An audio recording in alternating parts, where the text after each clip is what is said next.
안녕하세요. 김기한TV의 김기한입니다. 지식재산학 개론 12부자 그 6번째 시간입니다.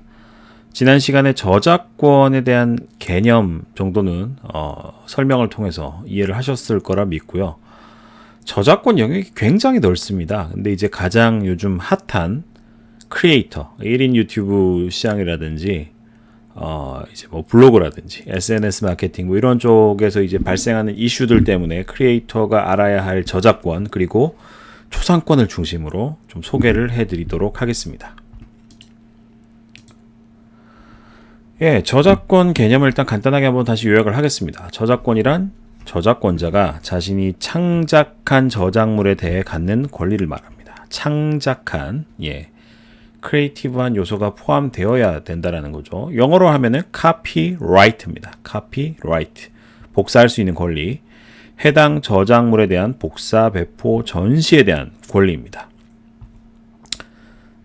이 저작권 그러면 이제 미키마우스, 월트 디즈니가 가장 이제 대표적인 회사로 언급이 되고 가장 이 분야에서 저작권 이 권리를 좀 잘 좀 활용한다고 해야 될까요? 그런 부분을 굉장히 잘하는 회사예요. 그래서 돈도 많이 벌고 권리 존속 기간은 통상적으로 저작자 생존 기간 내내 그리고 사망한 이후에 70년까지 보장받는다. 이렇게 이해를 하시면 될 것 같고요. 주요 저작권 대상은 어문이라고 하면은 뭐 소설이라든지 뭐 책, 이제 글자로 된 것들 그리고 캐릭터, 음악, 연극, 미술, 건축, 사진, 영상, 도용, 소프트웨어까지 여기에 포함이 됩니다.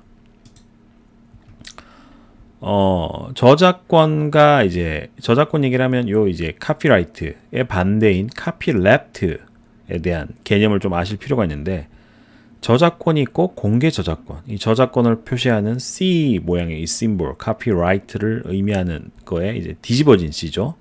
카피랩트라는 개념이 있는데 이게 이제 오픈 이노베이션 뭐 이런 얘기를 하잖아요. 그것처럼 이제 오픈된 소스다라는 개념으로 저작권에 이제 저작권을 행사하지 않겠다 이렇게 이해를 하시면 될 것 같고요. 리눅스 정신, 그러니까 오픈 이노베이션, 공개된 소스 이런 게 이제 대표적인 사례고, 요 이제 카피레프트를 하면 이제 요 얘기를 안 할 수가 없어요. 2012년도에 싸이의 강남 스타일이 대박이 났었잖아요. 이 전략 중 하나가 저작권, 음원 저작권이라든지 동영상, 그러니까 뮤직비디오 저작권 이거를 굉장히 뭐 강력하게 주장하기보다는 저작권 행사를 오히려 포기했습니다. 오픈을 해버렸어요. 그래서 이제 누구나 패러디 영상 제작 가능하도록 허용을 했습니다.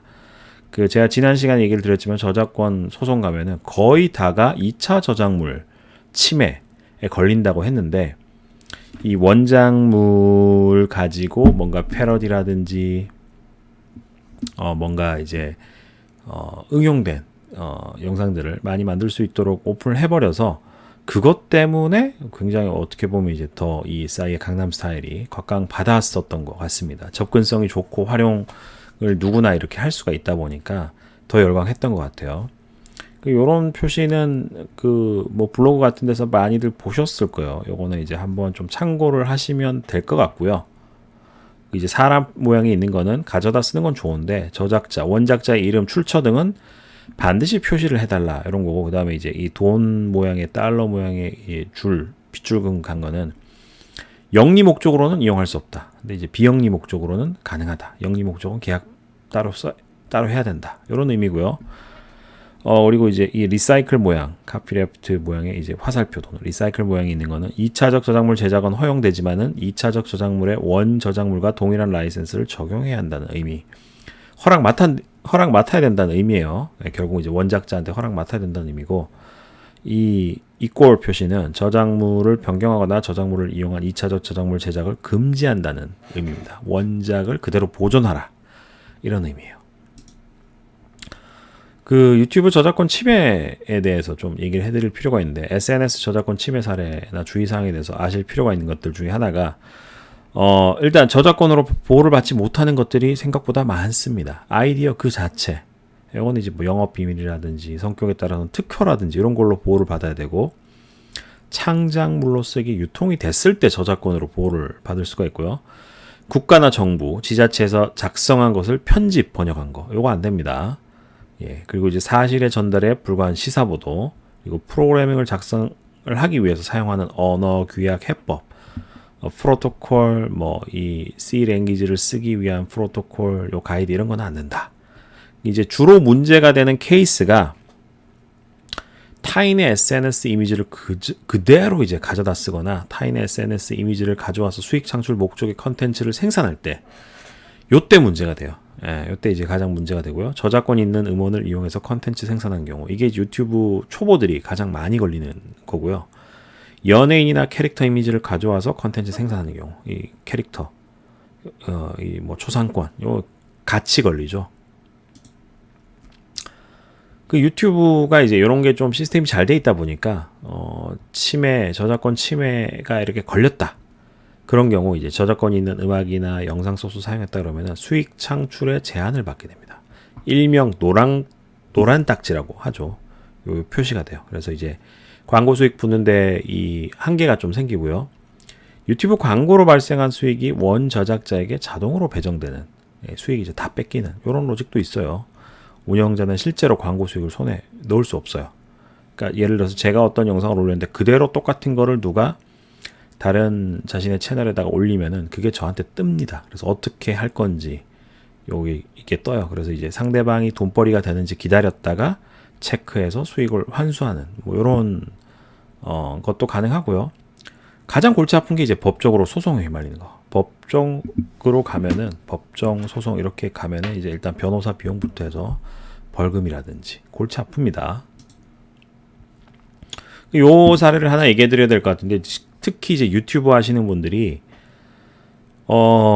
저작권 침해에 대한 그 요소가 굉장히 많아요. 그래서 이제 그 영상이 떡상하거나 채널이 이제 떡상한다 좀 뜨기 전까지는 많은 사람들이 퍼가기를 하고 그 아이디어를 훔쳐갈 수 있다는 걸 어느 정도 인지해 주셨으면 좋겠고요. KBS라는 방송국은 이 계통에서 대기업입니다. 삼성, LG, 현대차 같은 그런 대기업이에요. 근데 여기서 요즘 것들의 사생활이라는 이 유튜브 채널을 표절했다, 침해했다 이런 이제 의혹이 제기돼서 지금 소송 중에 있어요. 이것 때문에 KBS 김희철 사장이 그 2022년도에 이 국정감사에 불려 나와서 해명까지 하는 사태가 벌어졌습니다. 이제 뭐 구독자 한 6만 명 정도 되는 굉장히 잘 나가는 채널은 아닌데, 예, 이제 요거 사례를 좀 살펴보면 일단 원고라고 제가 지침합니다. 이 요즘 것들의 사생활 운영진이 주장하는 게 폰트나 이미지가 흡사하다. 그러니까 요즘사라는 요 유튜브에 쓰고 있는 요 이미지 그리고 KBS가 만든 요즘 것들이 수상해. 그러니까 하필이면 요자에다가 이 빛나는 것처럼 이렇게 표시를 했어요. 왜 하필이면 이렇게 표현을 했는지 모르겠어요. 근데 이거 가지고는 요거 가지고는 뭐 저작권 침해가 제가 아는 상식에서는 성립이 되지 않습니다. 그리고 이제 제목도 흡사하고 특히 제목은 저작권 침해 이게 성립이 안 되죠. 상표 브랜드 관점에서 보면 이제 요거는 조금 다르게 저작권이 아니라 상표 브랜드 관점에서 보면은 시청자에게 혼란을 줄 수 있기 때문에 요 상표권으로 가면은 오히려 승산이 더 크다. 그래서 이제 복합적으로 좀 봐야 되는 문제고요. 두 번째가 이 유튜브 저작권 침해 사례 이제 설명을 해드리고 있는데 세상이 말하는 정답이 아닌 다양한 삶의 선택지를 찾는 요즘 것들의 이야기. 이 슬로건 2017년부터 쓰고 있는 이 슬로건을 KBS에서 낸 보도 자료를 보면은 거의 흡사하다 이거예요. 세상이 정한 기준이 아닌 나만의 길을 간다. 근데 요거 가지고도 저작권 침해는 해당이 안 돼요. 사실. 근데 이제 뺏겼거나 참고했을 수 있겠다. 봤을 가능성이 크다. 보고 만들었겠다. 요거까지는 추정이 가능하겠죠. 요게 이제 좀 결정적인데 시청자들이 이제 동일한 프로그램 혹은 콜라보로 많이들 인식을 하세요. 동일 테마에 동일한 연출자들이 등장. 그러니까 이게 가장 큰 문제가 동일한 테마는 가능합니다. 제가 봤을 때. 근데 여기 출연했던 동일한 출연자들이 KBS에 그대로 출연을 해요. 이거는 이제 문제가 좀 있는 거죠. 근데 요 이제 앞에 제가 상표권 얘기를 해드렸고 12부작 지식재산학 그 개요에서 상표권 이제 뒷부분 가서 다룰 건데 핵심이 혼돈, 예, 혼돈을 일으키느냐 요 상표로 인해서 이게 이제 가장 큰 문제인데 이 혼돈을 일으켰다는 거예요. 이제 방송을 보고 더더욱 그렇다는 거죠. 이 댓글 올라온 거 보면은 뭐 이런 식입니다. 이거 보고 요즘사랑 콜라보인 줄 알았다. 게스트까지 너무 카피해요. 게스트가 이제 똑같은 사람이 나오니까. 그리고 뭐 어떤 거는 보면은 요즘사가 지상파 진출한 줄 알았다. 뭐 이런 얘기까지. 요거는 이제 좀 문제가 있습니다. 이거는 저작권을 떠나서 상표권으로서 큰 문제가 있고 소송 과정에서 아마 이제 똑똑한 변호사를 쓰셨다고 하면은 요런 거 복합적으로 다 고려를 할 거예요.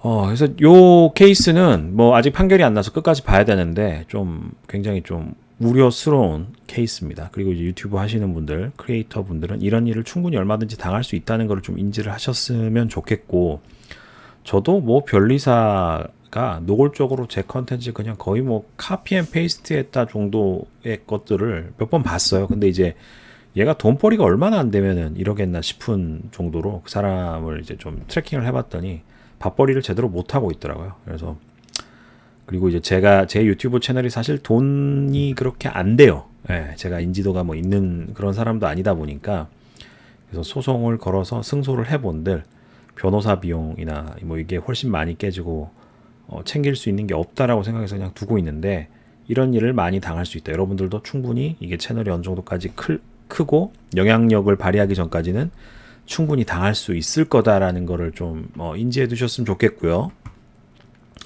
일단 표절에 대한 개념에 대해서 좀 소개를 해드릴게요. 표절, 다른 사람의 저작물의 일부 또는 전부를 몰래 따다 쓰는 행위. 몰래라는 말이 붙었죠.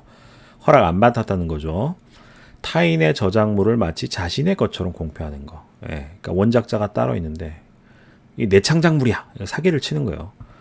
표절 성립이 되면 이게 이꼴 저작권 침해로 이어집니다.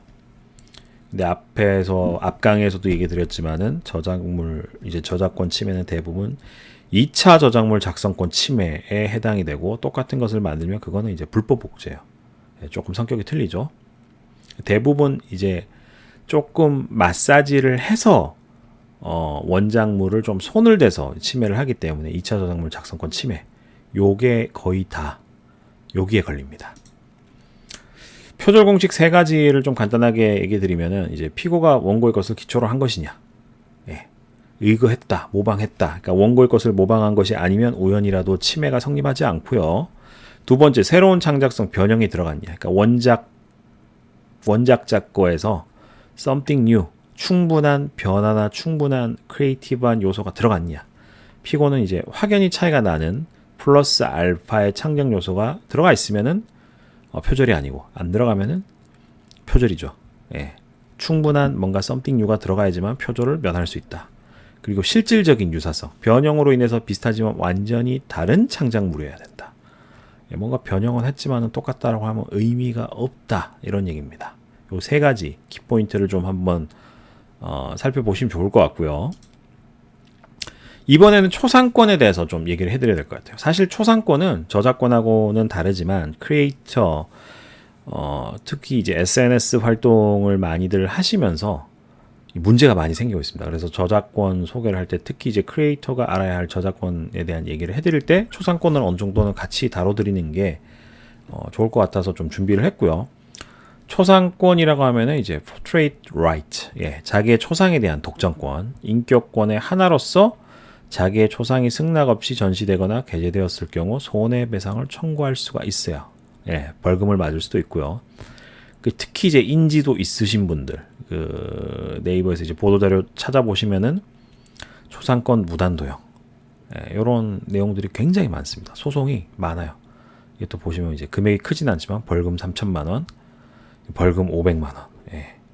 그러니까 이제 잘못했다가 의도치 않게 초상권 침해를 하게 되면 이런 벌금을 나도 낼 수 있다라는 걸 좀 아셨으면 좋겠고요. 이 침해 기준하고 불이익을 좀 설명을 드리면 대한민국에서는 아직까지 초상권과 관련된 직접적인 규정은 없습니다. 하지만 헌법 제10조 인간으로서의 존엄과 가치와 행복 추구권의 근거 일반적인 인격권에 포함되기 때문에 당사자의 동의 없이 그럼 이제 문제가 되는 거고 동의 없더라도 상업적으로 이제 동의 없으면 상업적으로 이용 여부. 그러니까 상업적으로 이용했냐? 그러면 이제 문제가 되는 거예요, 무조건. 예, 그러니까 그 SNS 특히 뭐 블로그, 유튜브 이런 거 열심히 하시는 분들 광고 수익 붙잖아요. 이게 상업적으로 이용하는 거거든요. 예, 그래서 사진이나 영상 찍을 때 참 공공장소에서 조심하셔야 되고요. 그 초상권 침해 예외 규정이 있습니다. 이거 독일 사례 기준으로 우리나라도 거의 흡사하게 적용이 되고 있는데 좀 소개를 해드리면은 시사적 영역으로 사진이 이용된 경우, 이제 언론이나 보도자료 이런 거는 이제 괜찮다라는 거고요. 풍경 사진에 우연히 사람이 찍힌 경우, 이것도 이제 어쩔 수 없으니까 좀 괜찮다. 예외로 봐주고 있고, 대규모 단체 행사에서 사람이 찍힌 경우, 이건 뭐 어떻게 할 수가 없잖아요. 그리고 이제 순수 예술적 목적 등으로 사진을 이용할 경우, 이게 상업적이 아니라는 거예요. 예, 요거는 이제 좀 예외로 봐주고 있다. 그리고 이제 피촬영자 동의 필요 없는 것으로 간주되는 경우는 돈을 주고 촬영했을 때, 그러니까 이 말로써 뭐 이거를 얘기는 안 했지만 어쨌든 돈을 줬다 그러면은 초상권에 대한 대가를 충분히 지불했다. 관광도시 가면은 이게 사진 같이 찍어주고는 실컷 찍어주고 나서 돈 달라는 아저씨들 있잖아요. 이게 어떻게 보면 이제 그 케이스예요. 분명히 보도 활동으로 판명된 촬영의 경우, 요거는 이제 동의 필요 없다라고 보는 거고, 현대사의 범위에 속하는 초상의 공표 이런 것들. 그러니까 해외에서 이런 사례가 있습니다. 그러니까 SNS에 아이 사진 공유 시 이제 주의사항에 대해서 좀 얘기를 해드릴 필요가 있는데, 아이 얼굴이 구분될 수 있는 선명한 사진을 이제 안 올리는 게 좋아요. 이거 이제 특히 이제 어린이집, 유치원 뭐 이런 이 동선 파악되면은 범죄적으로 이용될 수 있기 때문에 아이를 대상으로 범죄적으로 그 생각보다 유아, 납치, 유괴, 특히 이제 우리나라 그 짱깨들 많이 들어와 있잖아요. 조선족들. 그 중국 짱깨들 이런 애들이 범죄를 이 지문 트래킹도 안 되는 애들 많기 때문에 그런 애들이 타겟팅을 많이 한다고요. 범죄로 요거 보고 있다가 조심하실 필요가 있고요. 그래서 제가 이런 거를 좀 인지하고 난 이후로는 SNS에 제 아이 사진 잘 안 올려요. 예, 남아있는 피드는 거의 안 올립니다. 옛날에 다 올린 거고요. 아이 생년월일이라든지 신산정보 이거 노출하면 안 되죠, 당연히. 그리고 아이의 나체 사진이나 생리현상 중에서 이거는 정말 조심하셔야 돼요. 왜 이런 얘기를 드리냐면은 우리나라도 아마 이렇게 될 건데, 영국 부모들의 이제 그 쉐어링턴 의식 조사를 해봤더니 자녀 사진을 공유하지 않는다. 그러니까 56%, 42% 공유한다. 56%는 아이들이 이거에 대해서 이제 좋아한다. 좋아하지 않는다. 사적인 상태로 남겨두길 원한다. 그래서 이제 공유 안 하고, 공유한다는 42%는 애들이 이거 하는 거 좋아한다라고 해요. 캐나다에서 몇 년 전인가 소송이 있었어요. 그러니까 페이스북 같은데 이제 부모님이 자기 어렸을 때 사진을 올려놨는데 자기는 그게 싫은 거예요. 그래서 내려달라, 삭제해달라라고 요구를 했는데 부모가 그거를 묵인했더니 소송을 건 거예요, 자식이. 그래서 이겼습니다. 이런 케이스가 우리나라에서 얼마든지 이제 가까운 미래에 충분히 벌어질 수가 있습니다. 이 크리에이터에게 이제 초상권은 요거 이제 조심하셔야 되는데, 공공장소에서 특히 촬영하실 때 개인 방송이나 블로그 이런 거 많이 하시잖아요. 특히 유튜브 초짜들, 비주얼이 좀 되신다 하시는 분들, 아이디어 없다 하시는 분들, 그냥 브이로그로 시작하시는 분들이 되게 많은데 굉장히 위험합니다. 조심하셔야 돼요. 예, 공공장소에서 이제 영상 촬영 중 의도치 않게 타인의 초상권 침해에 대한 우려가 굉장히 높고, 누구인지 식별이 분명한 경우 문제가 될 수 있는데, 이제 초상권 침해인 경우 이제 브이로그 시작한 지 얼마 안 돼서 벌금 맞고 유튜브 접고 이런 일이 뭐 충분히 일어날 수 있고요. 민사 형사 소송 충분히 가능합니다. 상대방이 정말 독하게 마음먹으면 얼마든지 때릴 수가 있습니다. 조심하셔야 되고, 침해 기준은 첫 번째 식별 가능성이에요. 그리고 이제 비동의 및 상업적 이제 사용. 대부분 이런 경우는 이제 동의고 나발이고 허락 안 받고 찍은 거니까 이제 문제가 되죠. 그리고 식별 가능성. 이런 거 같은 경우는 애매해요. 눈이 아주 특별하게 생기신 분이라고 하면은 이런 사진 가지고도 식별이 된다 하면은 침해가 될 수 있는데, 보통 이런 뒷모습은 분명히 이 몸매는 누군데라고 짐작이 가더라도 비침해입니다. 얼굴이 명확하게 식별이 안 되기 때문이죠. 근데 지금 이 아이 사진처럼 얼굴이 선명하잖아요. 이거는 100% 침해고요. 그래서 공공장소에서 본의 아니게 타인의 사진이 들어온다. 그러면 이렇게 나오는 거는 무조건 조심하셔야 돼요. 그래서 팁을 좀 드리자면, 대중 많은 장소에서 촬영을 최소화하는 게 좋고, 팬데믹 시절에 이거는 좋았어요. 그러니까 마스크를 다들 쓰고 다니니까 식별이 안 돼요. 그래서 이거는 참 좋았었는데 이제 그 시대는 갔고, pandemic is gone. So, 예, 주로 이제 뒷모습 위주로 촬영 혹은 이제 식별 가능한 이는 모자이크 처리를 해주셔야 되는데 지금 이거 제가 실제로 다 제 블로그에 쓰고 있는 이미지입니다. 이런 식으로 쓰시면 문제 없어요. 그러니까 블로우 처리를 해서 대중 얼굴을 이제 블로우 처리해서 이제 희미하게 만든다든지 여기 뭐 다 지금 고개 숙이고 있고 좀 선명하게 나오신 분만 블로우 처리 혹은 모자이크 처리 혹은 요런 식으로 이제 아이콘이나 뭐 스티커, 그래픽 같은 이미지로 덮어버리시는 것도 방법입니다. 그래서 요즘 유행이 텍스트로 얼굴을 이제 많이 가려요. 움직이는 텍스트 같은 걸로. PIP라 그래서 이제 움직이는 사진이나 그 위에 동영상 덮어버리는 것도 많이 하고요. 어쨌든 이렇게 해서 식별이 안 되면 된다. 예, 요거를 좀 잘 적극적으로 인지하고 활용하셨으면 좋겠습니다. 그리고 이제 소스가 필요하다고 하면은 무료 소스 사이트가 되게 많아요. 이런 거 이제 좀 팁을 드리면 공유 저작물 제공 사이트라고 해서 공유마다 여기 이제 여러 가지 컨텐츠들을 여기서 좀 공유 카피랩트 개념으로 공유 받으실 수가 있고요. 무료 영상 사이트가 있어요. 예, 이제 비데보 여기서 이제 무료 샘플 영상 같은 거 가져다가 쓰실 수가 있고요. 요즘 요런 거에다가 음성만 입혀가지고 영상 많이들 만드시죠. 비데보 말고도 이제 무료 또 영상 사이트가 예, 마즈와이 여기가 조금 더 잘 나와요. 예, 여기가 조금 더 괜찮은 영상들이 많고요. 그리고 이제 무료 이미지 사이트가 unsplash.com이라는 게 있고, 그 다음에 이제 무료 음원 제공 사이트는 사운드 클라우드는 뭐 원체 유명해서 여기에 뭐 음원도 웬간한 거 다 있습니다. 여기서 이제 프리로 굉장히 좋은 소스들 많이 받으실 수 있고요. 그 다음에 일본 사이트인데 1어를 좀 하시는 분은 유리하실 것 같아요. 사운드 이펙트 랩이라는 사이트가 있어요. 여기서도 예. 1어를 좀 하시거나 아니면 이제 구글로 트랜스레이트 해서 좀 필요한 좀 여기는 조금은 이제 우리 정서보다는 조금 특별한 조금 변형된 그런 소스들이 많아서 필요한 경우 요것도 좀 활용하시면 좋을 것 같고요. 마지막으로 폰트도 조심하셔야 돼요. 그러니까 제가 지금 여기 쓰고 있는 폰트가 다 그 나눔 폰트, 나눔 발음 폰트 다 무료 폰트를 쓰고 있어요. 그래서 폰트도 조심하셔야 됩니다. 대부분 이제 유료 폰트를 잘못 쓰셨다가 폰트 회사에게 공격당하는 일도 벌어질 수가 있기 때문에 무료 폰트 이제 사이트인 눈누 이런 데 가셔서 개인이 만들었거나 이제 무상 이제 폰트 같은 거 받아서 활용하시면은 저작권 침해를 피하실 수 있으실 것 같습니다. 그래서 이번 시간에는 크리에이터가 알아야 할 저작권에 대한 기본적인 거, 최소한의 상식 전해드리면서 팁으로 함께 이제 이슈가 되고 있는 초상권 침해에 대해서도 소개를 해드렸습니다. 예, 오늘 준비된 내용은 여기까지고요. 다음 시간에는 디자인 특허에 대해서 또 소개를 해드리도록 하겠습니다. 다음에 또 유익한 정보로 찾아뵙도록 하겠습니다. 지금까지 김기환이었습니다. 감사합니다.